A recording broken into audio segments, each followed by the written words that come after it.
accept your intuition, accept people who offer opportunities for you to share with them. Look at your blessings, count your blessings and not your problems. Understand that the God whom you choose to serve is bigger than anything out there. And if there's anybody in your life that are doubters or naysayers, that's their problem.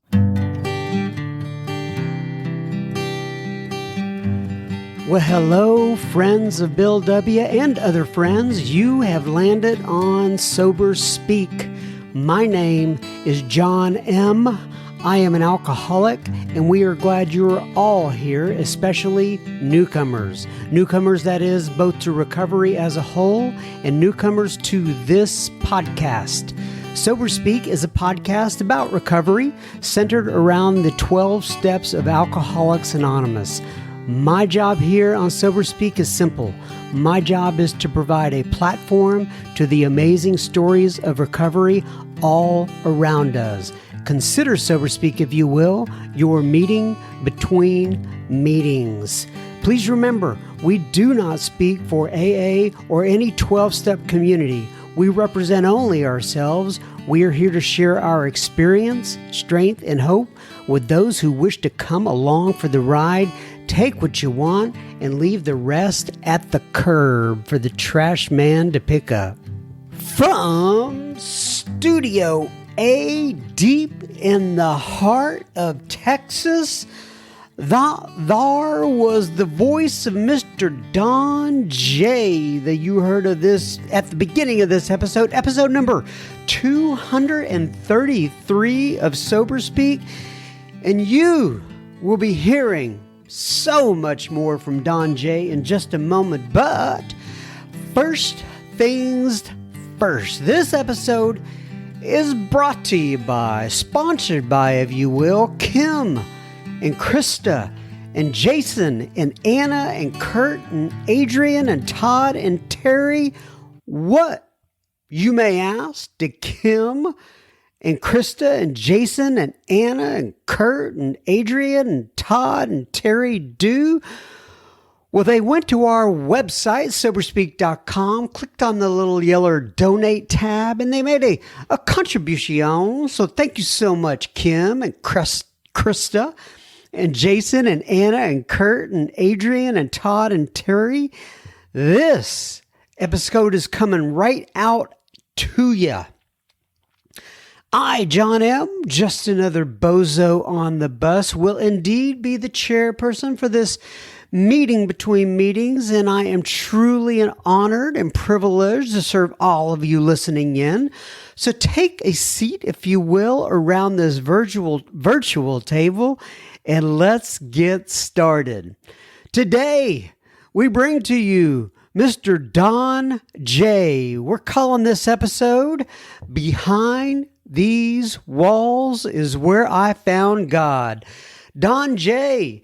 is from Duncanville, Texas, and has been sober since, are you ready? 1958. So you ask yourself, how many years is that?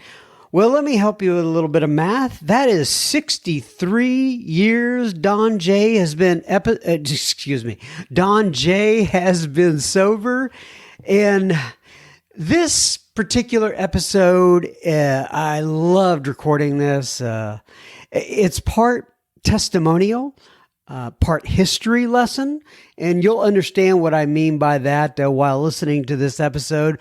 We discuss so much, but part of what we discuss is the meetings Don attended with Bill Wilson and other AA pioneers. We talk about the death of Don's son while Don was in prison, while he was incarcerated.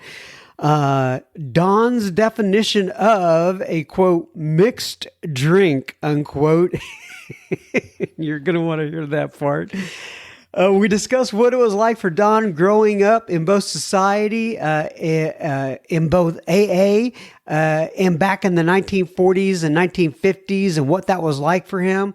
We talk about the treatment center Don established and so much more. You're really going to enjoy Don. Sit back, Buckle up, enjoy the ride, and I will have plenty, listener feedback at the end of this episode. Enjoy, Don. Okay, everybody. So today, I've been really looking forward to this particular episode. We are sitting here with Mr. Don J. So first things first, Don J., why don't you go ahead, introduce yourself, give your sobriety date if you wish, and tell people where you live. I live in Duncanville, Texas, right outside of Dallas. My sobriety date is October the 15th, 1958. I was born in 1937. You didn't tell me that, but I just throw that in for Coach and me.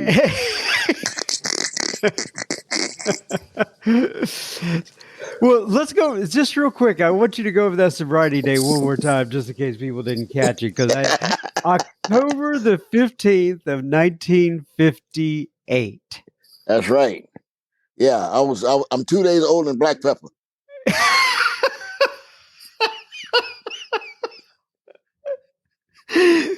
You were 2 days older than black pepper. That's in recovery, man. and when they look at me, I'm gonna say crack don't black. black just don't crack, okay? Oh my goodness. That's great, Don.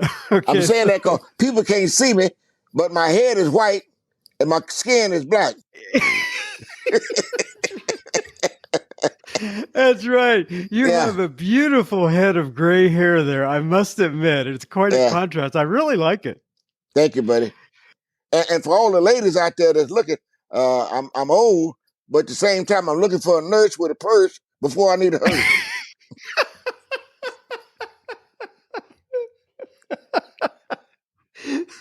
Well, if any of you fine ladies want to get a hold of Don, just email me at john@soberspeak.com and we will get you over to Don.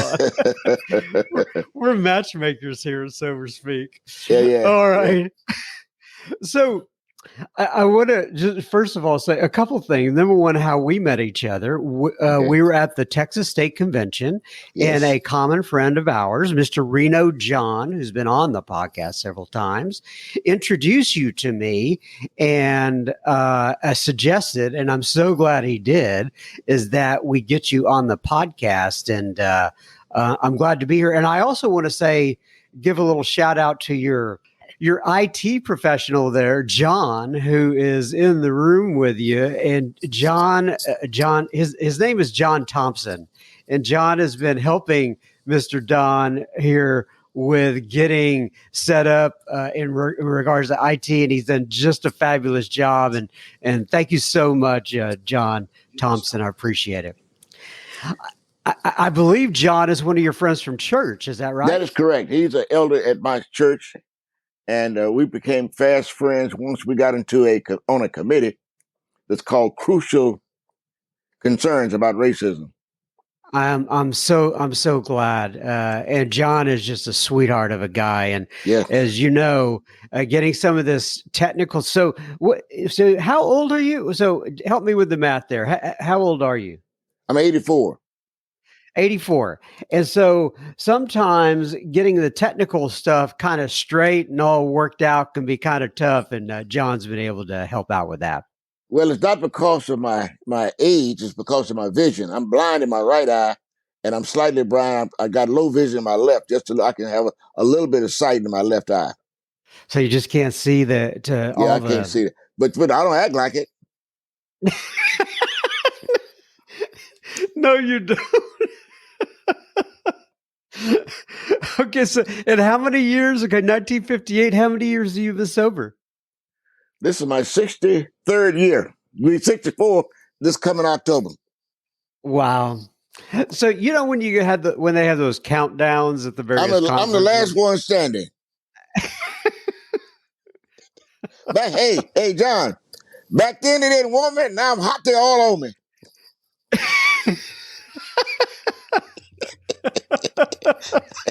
Oh, that's great. But back then I come into the rooms and they want me to hurry up and get out As soon as the meeting was over, wouldn't even let me play no cards. Wouldn't let me play no dominoes. And Really? now that I done got old, I'm a relic. I'm an antique. I'm a dinosaur. Okay, well let's talk about that a little bit. You said they didn't want you to play cards and they wanted you to leave the room. What talk to me about that a little bit. Well, you see, let me back up a little bit. Okay.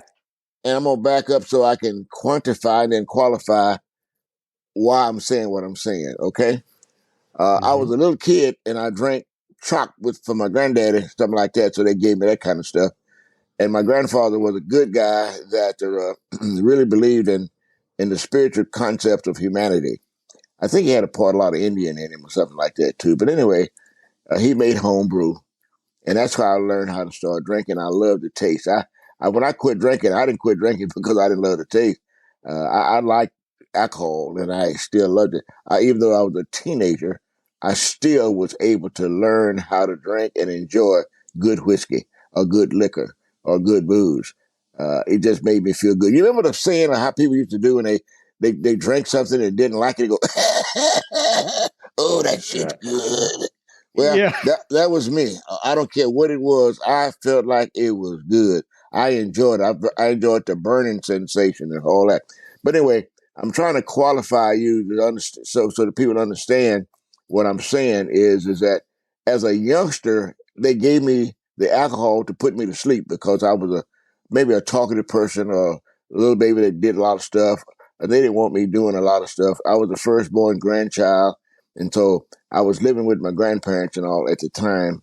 And so as a result, when I got older, I just continued to drink. And so my father, he was the owner of a restaurant, and I was busboying in his tables in his restaurant one time, and I found that a lot of people didn't drink all the alcohol. And so my cousin and I, who were in the restaurant working as busboys and wait persons and stuff like that, cleanup people and all, that's all we was doing because we were too young to do anything else. And we'd get them big old gallon cans and save all that liquor. We split the beer, the different kinds of beer, and then we put that in one bucket. We didn't care. That was our mixed drinks. We didn't care if it was Budweiser. We didn't care if it was Schlitz. We didn't care if it was Falstaff. We didn't care if it was Jack's or Grand Prix or Southern Select. We just put it all in a bucket and we just drank it. And we'd laugh like hell. We get to drinking back there. And so I would stay drunk most of the doggone time and didn't realize I was drunk. It was just a way of life for me. You know, it was a pleasure to drink. It was a pleasure to go to my daddy's restaurant and work. It was a pleasure to go to my grandpa's house and be around him. You know, not only the stories that he told, but the little drinks he would give me because he wanted to put me to sleep at a certain time of the evening. Okay, so that was my beginning. And then early on in life, I began to see other guys that was my age and all smoking and drinking and doing stuff, and I got introduced to that at the same way. You know, and so I learned early on how to be a participant. And I realized that you didn't have to win at nothing. All you have to do is be a participant. You know, in football or whatever it be, somebody got to win, somebody got to lose. And if I fell out or drank myself to an oblivion or something, I didn't care. Or if I had a good time, I didn't have no good time. I just wanted to be a participant because I knew I was going to be a participant with the drinking. Okay. Mm-hmm. So,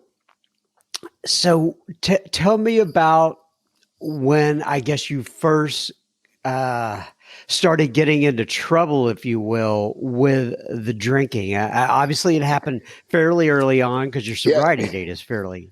Yeah. I got in trouble not only early on, I got in trouble when I wasn't doing nothing.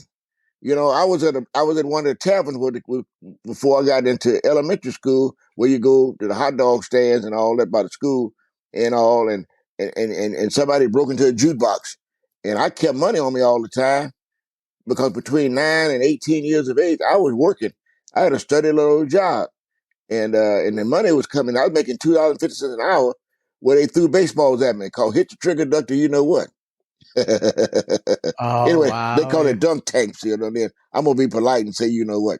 But anyway, it hit the trigger, duck the N word. All right. So I would sit there and I'd fall in the water from time to time. They paid me $2.50 an hour at the Fair Park at the state of Texas. So that was when I was a little kid doing that between 9 and 18, and I made so much money I didn't have nothing to do with it but save it. So when when I was 18, I married on my 18th birthday. I was 1955, and I bought a quad at that time. So that meant I lived in one year and rent the other 3 out. Now my drinking continued from between that time period when I went to work at this place at the Fair Park. I was out in an audience. My mom and grandma was at a bingo place playing bingo there in Dallas, Texas. And as a result, I wandered away, and I heard this noise down the street where this barker was calling people in, and it was like a glass house, they call it, where the mirrors would show you different images of yourself. And it was right next door to this Dunkin' tank. And as a result, the guy, I mimicking this guy. He would talk, I talk. He talk, I talk. So I've always been a talker. And he said, "You so smart. You come up here and talk on the microphone." I ain't no problem. So I went up there and I was talking on the microphone. And I was getting people to come in. I don't know if I was cracking jokes or what I was doing. But anyway, I got thirsty. My throat got dry. And he had some beer under the counter there. And I reached over there and got me a drink of that, and that was right down my alley. and so I drank it all up. And then I had to go get some more.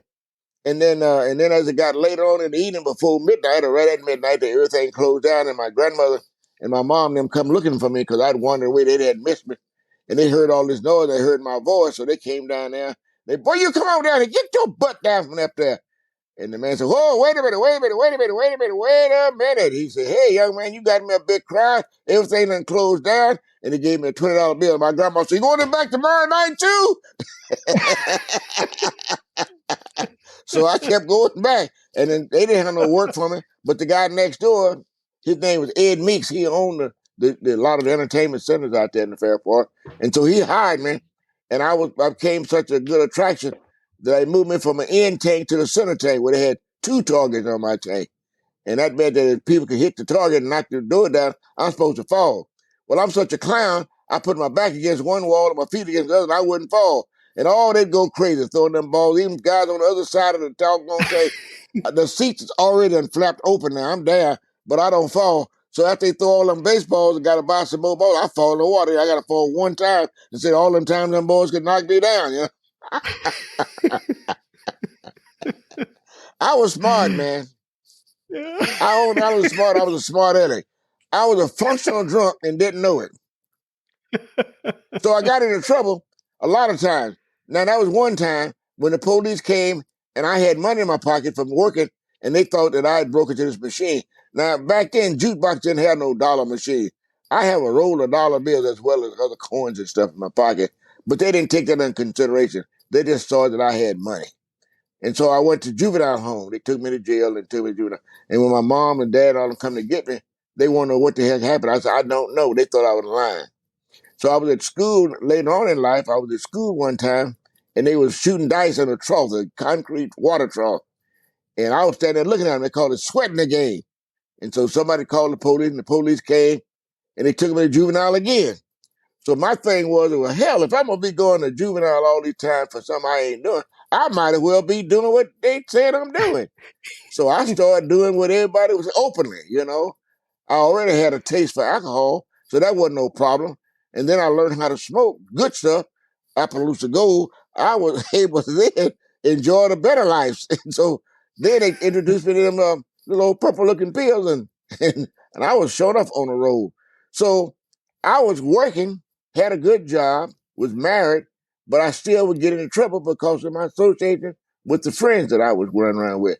Now, I have deducted that God wanted me to understand what I had to go through to do what I'm doing today, because everything that I'd done back then was a training camp for me.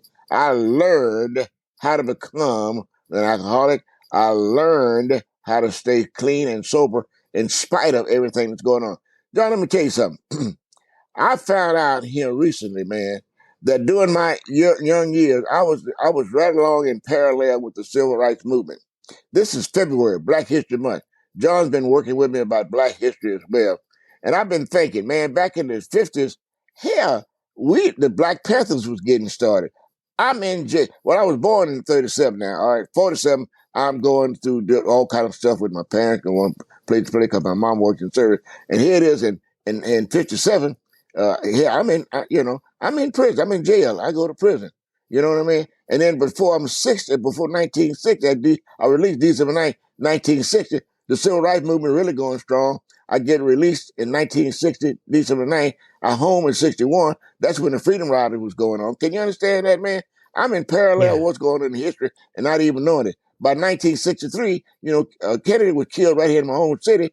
I got a contract to start a janitorial delivery service in 1963. I ain't got no money, ain't got no training, ain't got no nothing, man. I'm a recovering alcoholic. I'm an ex-offender, and yet I'm getting to become an entrepreneur in all these different areas. So, man, it's God. God had His hands on me, guiding me, and put me in a position to be who I was going to become. I had no plans or no nothing, but I look at my life as a parallel to what was going on all the time. You see what I'm saying? I do. So I want to back up a little bit here too, and I want to talk about your entree into Alcoholics Anonymous and what it was like then, and what your experience was in AA. How did you get there? How did you find AA? Because I found AA. My son was killed in 1958 in Dallas, Texas. I was in prison in Huntsville, Texas. And when I got back from my son's funeral, I remember telling my counselor, my ex-lady mother-in-law was saying that he's drinking and drugging and acting a damn fool, and the son even cold in his grave. I don't know if I was going or coming from the cemetery.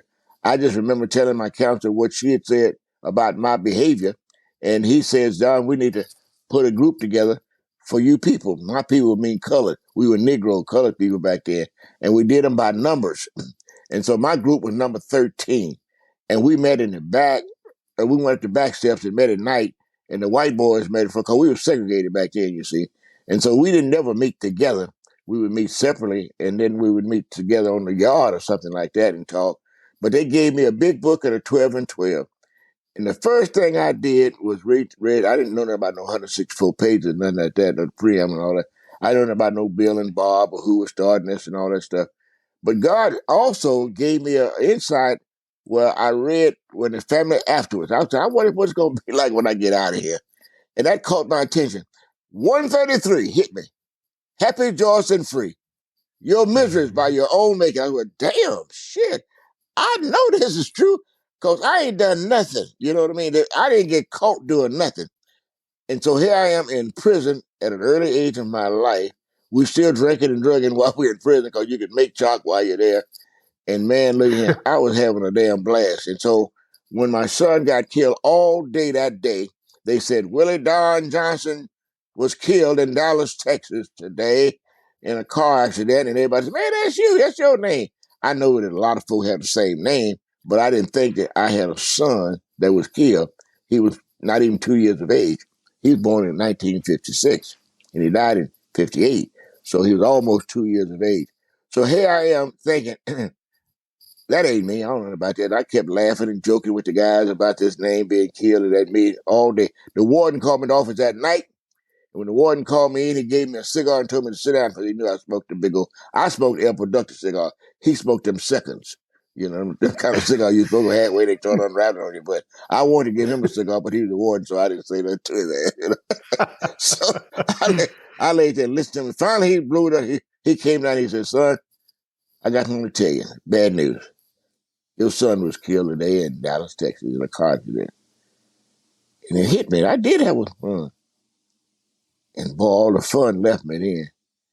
And I put the cigar down. I remember that very clearly. And said, they want you to come home. And the educational director, Mr. Langley, had already arranged we had a choir.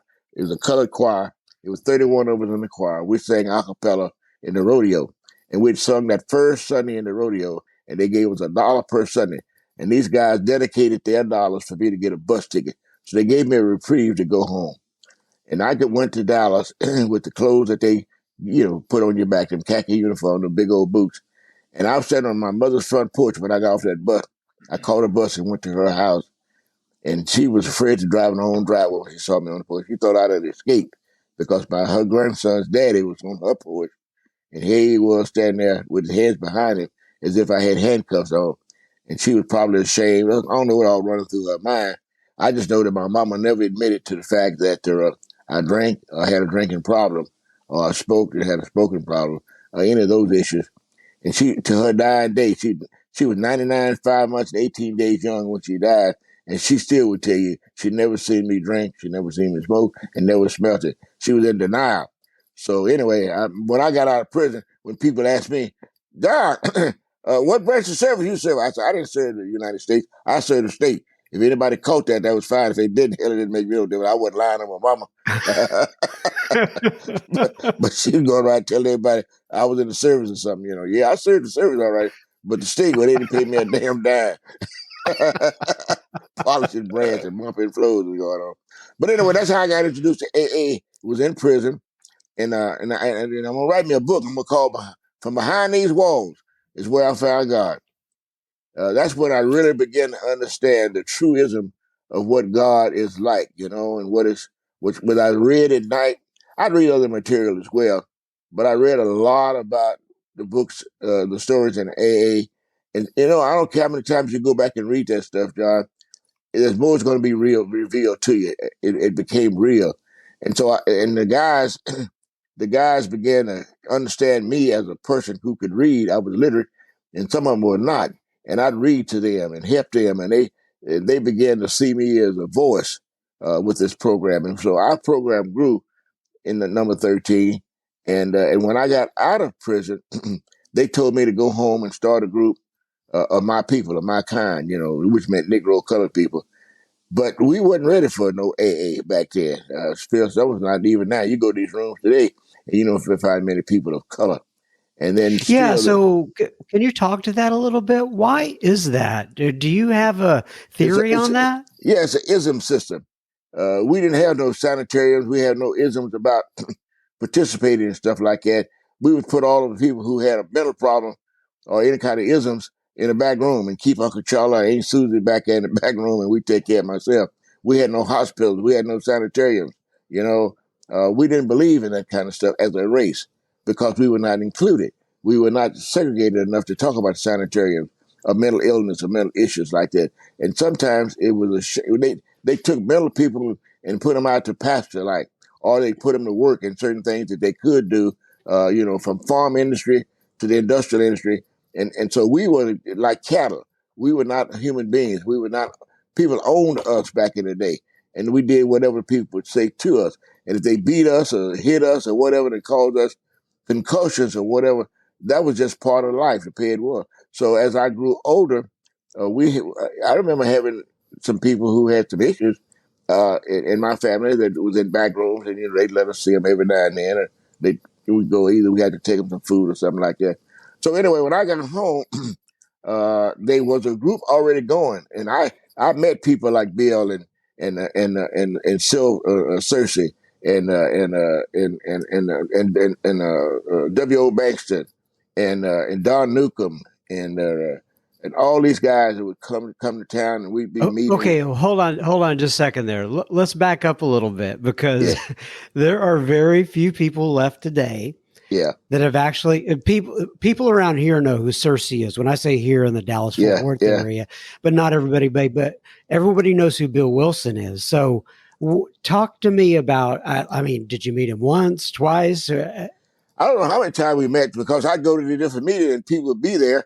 I didn't know who they were. Al Badger was a manager down to the Dolphins Hotel, and we met down there. And they got me a job working at Walgreens on the corner at the Dolphins Hotel. So I'd go in there in the meetings all the time. If I couldn't go in the meeting, they wouldn't let me in the meeting. I'd sit at the door. I'd listen to what was going on. I was called a spook who sat by the door for real. Well, wait a sec. When you say if they wouldn't let you in the meeting, are you saying that because it was segregated? Yeah, everything was segregated back then, man.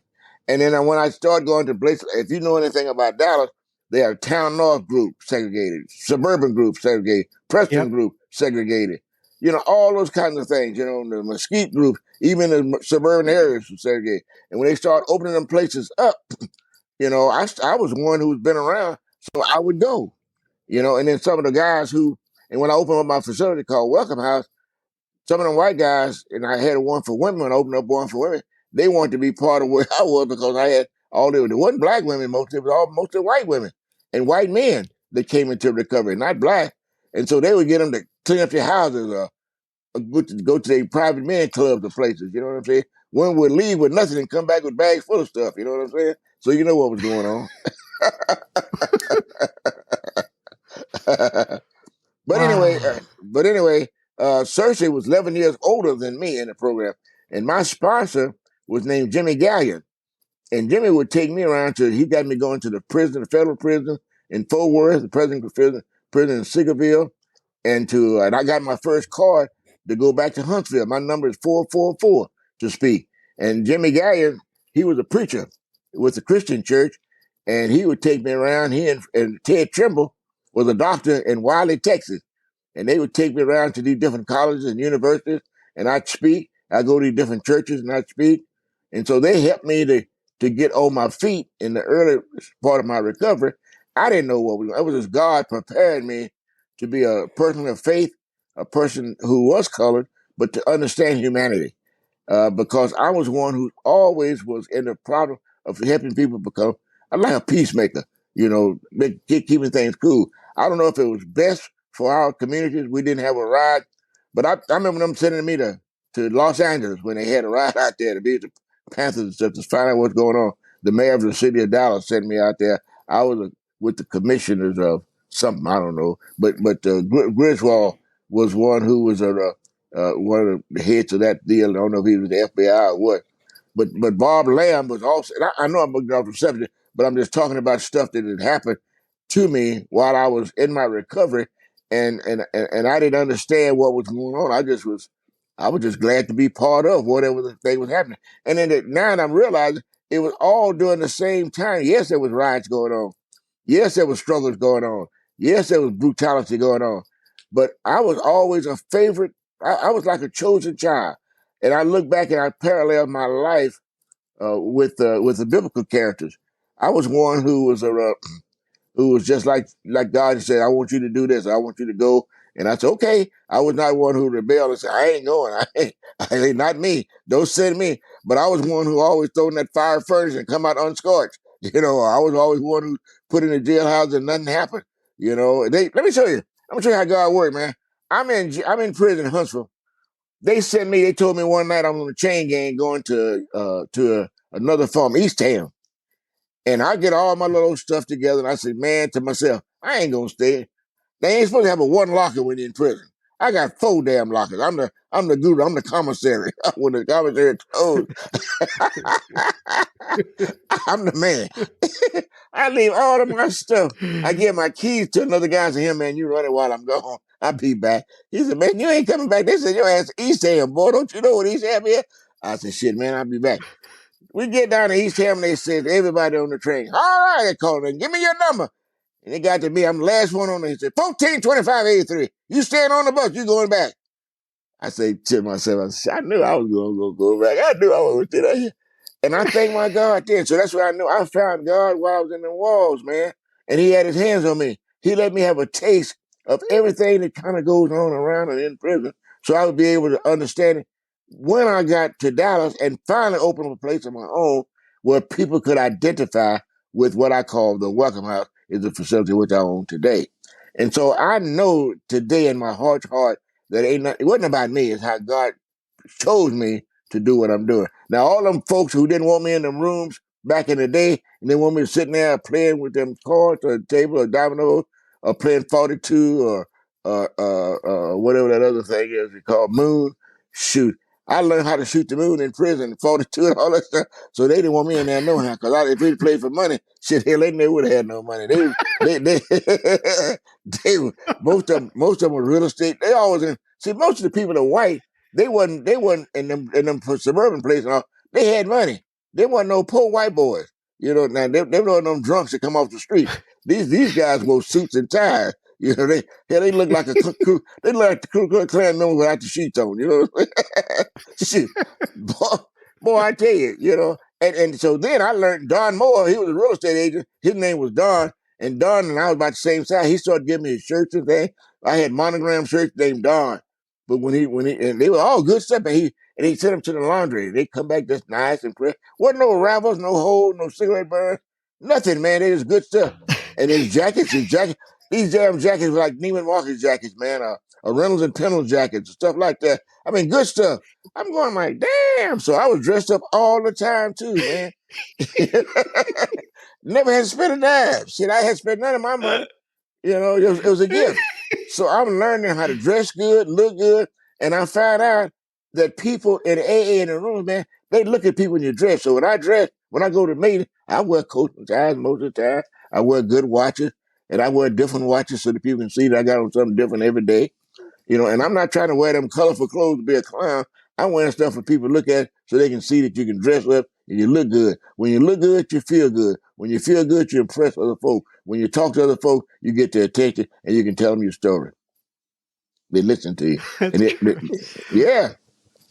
So, okay, I want to talk a little bit about you. You talked about opening your place in like I guess it's a treatment center, right? Yeah, And halfway. so, It's half. how did that come about?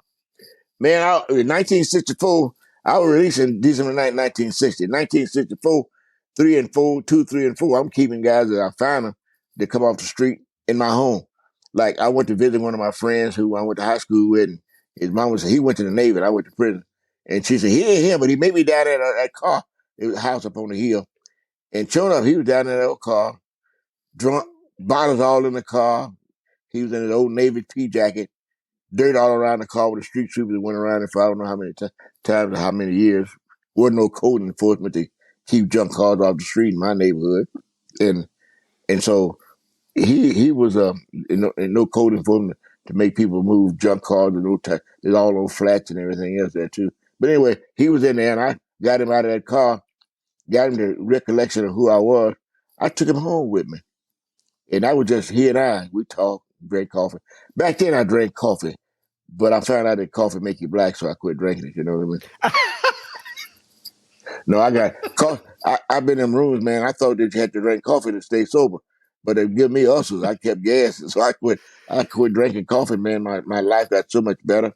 But anyway, I got him, and so then we looked for somebody else one day, and we found the quarterback of the high school football team. Man, he'd go. He was delusional. He was summertime. He wearing overcoats. But anyway, we got him and took him home with me. And then we said, man, we need somebody else. We have a team to play dominoes and cards with. And so we found another guy. His name was Tom. And we took Tom home with us. And we found out Tom was different. He wasn't just an alcoholic. He didn't like to drink. He was a little strange. He had some mental issues. You know, he could see stuff that we couldn't see. You know, not from drinking, but just because of who he was and what was going in his head. So back then, they had an institution in Terrell, Texas, you know, which was sanitarium, mental health sanitarium. And we'd get $25 if you brought somebody in. And we took him, the three of us got him in my daddy's station wagon, took Tom to Terrell. We get him to the administration office, and first thing they say, hey, Tom, we wonder where you went, man. And he was escapee. He was a damn escapee. So we lost our $25, and we lost our player that could play cards with us. But then that's what gave me another intro into going into Terrell. And my sponsor, let me show you again a parallel, a correlation. My sponsor wound up in Terrell after many years in recovery because he would give his credit card to guys in recovery that he tried to help like he did me. And they abused it, men and women. They abused him and his credit card. And his family wound up putting him in the Terrell. And, you know, he was a white guy. But when I go to see him, I knew I could go see him. He saw me. He said, that's my son. My son. They thought he was really crazy as hell then, you know. And so I talked to him, and I found he wasn't crazy. He had a good heart, and he meant well. And he was able to share his resources with folk, and they just abused him. He lived in Roxton, Texas, near Pecan Gap, going towards Paris, Texas. And so he was just a good guy. But he loved to, he had been sober for a few years. I don't know how much sobriety he had older than I, but he and his wife, they had a pecan farm, and they had some other stuff down there in that city. And I'd go down there and share with them and all. But I was more of a son than his son was to him. And we got him out of there after we talked to the counselors and got him back home and got him straight, and they took all his credit cards away from him. But he showed me a new way of living. That's how to share. You know, when you give up whatever it is that you're doing, you clean up your own life, you trust God, and you help others. I don't care what happens, man. It's the best thing in the world for you. So starting Welcome House. After that, one of the guys told me, he says, man, you don't need to be keeping them guys in your house. And he belonged to a Lutheran church called Mount Olive Lutheran Church. It was on Forest Avenue at the time. Now it's Martin Luther King in Dallas, Texas.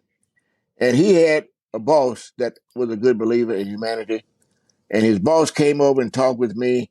They both were in the economic department. And after they talked, and I talked with him about what was going on. And then another guy who was there, who was a black guy who was a social worker, he and his wife, after listening to my story and what was going on, they quit drinking. And they joined what we called AA back then, but we didn't call it that. We just called it sharing. And we started sharing and all. And they said, let's find a place for people that want to come in and not drink. And what we're going to call the place, you know, if we get them out of your house, they said, well, Don was welcoming people into his home. Let's call it Welcome House. So that's how Welcome House name came about. And so at SMU, an attorney, he was there and with these other two guys from SMU, and he helped me write my articles, bylaws. He helped me write my charter, and he helped me write the citation to get my 501c3 with IRS, whole 9 yards, and they helped me get my first building. And so the guys that I got my first building from, it was a burnt out automotive place on Haskell, which we still own the land, right behind the Fair Park, about 2.5 blocks from the Cotton Bowl. And we fixed it up, and we got 2 beds in and 4 beds, and finally we had up to 20-some beds in this particular facility. Most of my accommodating people, clientele, was white. But the first guy who was of color was an Indian. and the second of color was a Mexican. And back then, the city jails was segregated, and the county jail was segregated. And so I was able to tell. And then we had a place on Harwood Street that Mr. Sheffield had an ice company there on Harwood and Cadiz, and he allowed Tom Harry Money to open up that facility. He was the manager, and Harry showed me how to operate a facility like I did with Welcome House, and we did a test trial. We put a guy in there who was actually a Negro and see how he worked in there, and he worked fine, and so he became the manager for Welcome House. Anyway, make a long story short, there I got Bill Declan, the sheriff of Dallas. I got Charles Baxter, police chief of Dallas. I got Henry Wade, who was a district attorney in Dallas, and then there was another guy named he was a commissioner, Rosebud or somebody. But anyway, he was a notorious dude back in the day. But I got all them guys together. I said, look, man, these people drink together on the streets, and they come in here and they're all right on my place. Let's try to see what we can do at the city jail first. And then when they arrest folks, if they can cohabitate. And so they did. They did fine. And then we did the jail. So we integrated the city jail, the county jail. And then finally, I don't know who and how it got integrated into federal prison, not the state prison, but they finally integrated the state prison too. So, but back in the day, everything was segregated. And I was part of what was going on when integration was occurring. I had no idea that that was part of my journey on this trip that I've been taking for all these years in recovery, in and out of the walls. So my life was in the walls, a learning experience. That's where I found God, I say. When I got in the First Presbyterian Church, that's where I found, what religion was about. And when I got into AA, really in the AA, that's when I found my spirituality.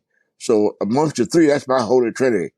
And every time something comes up that's adverse, I would be able to say to myself, Don, you are blessed. And I wouldn't let nobody take the joy out of my living, because that was a saying that my mama had and my dad had said, if I put you on my shoulder, son, you're supposed to be able to see further than me. And so I've been able to use those mottos. I've been able to use what the guys taught me in prison by never coming back. Once you get your butt out of here when you're going home, don't you ever come back, because they said to me, this is what happened to me. I killed this sucker. I did this. I beat this woman up. I did this. I did that. And sure enough, when I got home, everything the boys told me was in my life. My wife was dating somebody else. They said, gonna be a Jody there, man. But he's gonna be able to have the lights on, he got the rent paid, and all that good stuff. You going home and you ain't got nothing. I left prison with 3 pennies. That's all I had in my pocket on my books. And they gave me a $5 script and a bus ticket. And I'm going from 3 pennies to where I am today. Wow. I love it. Well, so Don, we're going to kind of wrap it up here, but you have a platform right now. You're talking to quite a few people out there, or you will be once I release this episode. If you could sum up whatever kind of experience, strength, or hope that you want to share with others in regards to your experience with life or in Alcoholics Anonymous, could you kind of wrap a bow around that for me? For my life of experience, strength, and hope is that I never planned and I never measured about what was going on to go on or going on for an outcome. I would say accept your intuition, accept people who offer opportunities for you to share with them. Look at your blessings, count your blessings and not your problems. Understand that the God whom you choose to serve is bigger than anything out there.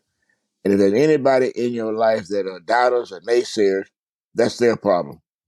For you to have a dream or not have a dream, but to have a passion, go with it.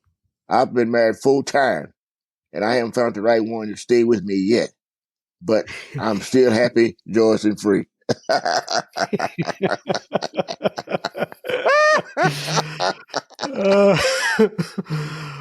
Oh, Don, this has been absolutely fantastic. I'm so glad that we ran across each other at the Texas State Convention, and you are a treasure.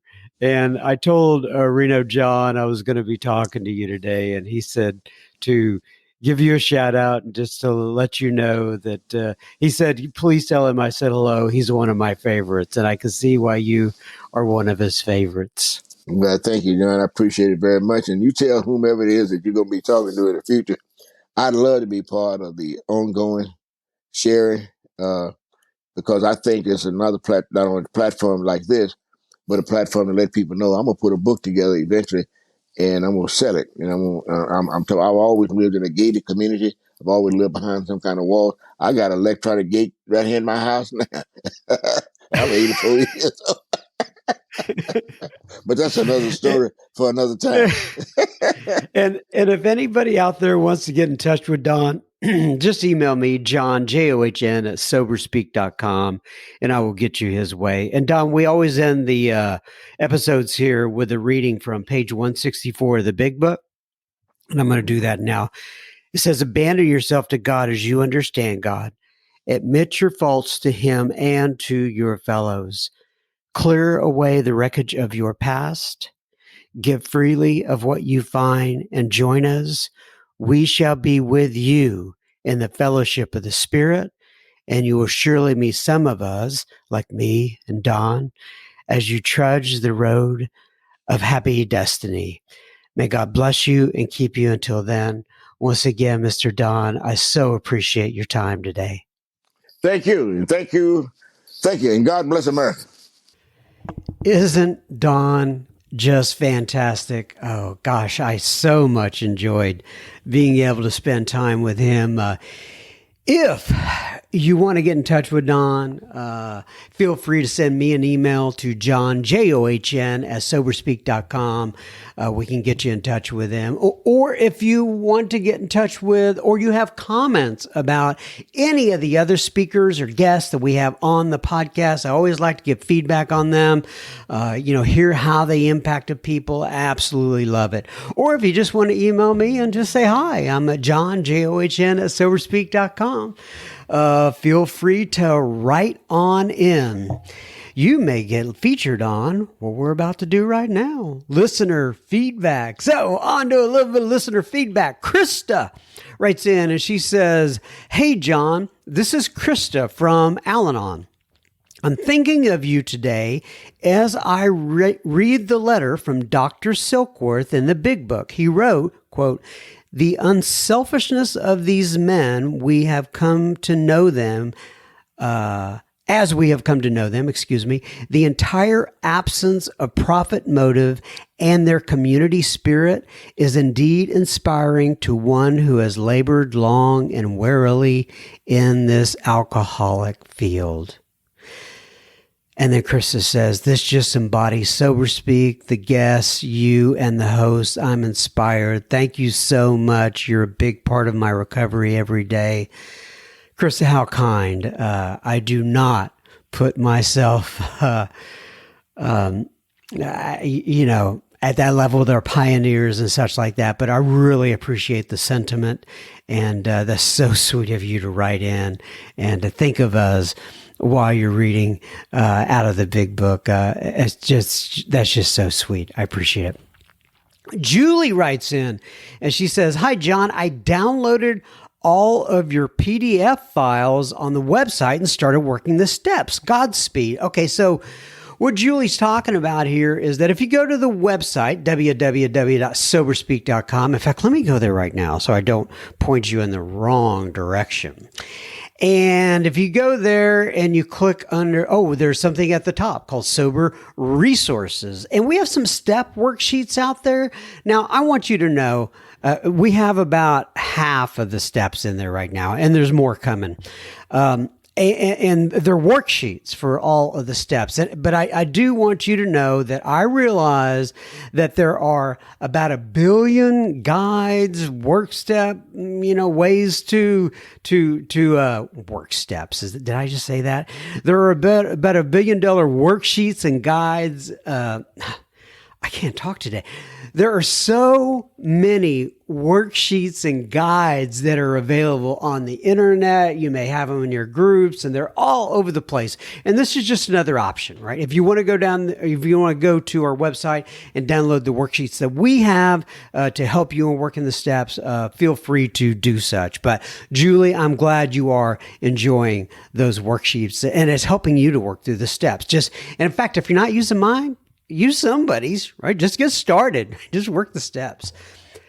Jackie, post in the super secret Facebook group. And by the way, if you are not in the super secret Facebook group, just go to your Facebook application and search for Sober Speak Secret Group and ask for admission into the group, and we will get you in there. Anyway, Jackie posted in the Facebook group, she says, I'm finally here, with about 5 exclamation points. In the Facebook group, she says, I was incarcerated for 7 months, and this Sober Speak podcast helped me more than you will ever know. We had tablets and listened to the podcast every day. And then she says, John M., she's directly sending a message to me through the group here. She says, John M., your laugh is contagious. Well, I hope that's a good thing. She says, thanks for adding me and making every day count. Love, Jackie. Well, Jackie, that just makes my heart flutter. Is that the word? To know that you were in prison and you were incarcerated and you were able to listen to our podcast while you were in there. I'm assuming there are others that are doing the same thing. That is absolutely fantastic. Thank you for sharing that with me. And welcome to the Facebook group. Lorraine also posts in the super secret Facebook group. It says 365 days sober. We have a lot of people celebrating in the group, pretty much every day, I think. But this one kind of caught my eye. And she said, 365 days sober. This is the longest I've ever done in 25 years of being out there.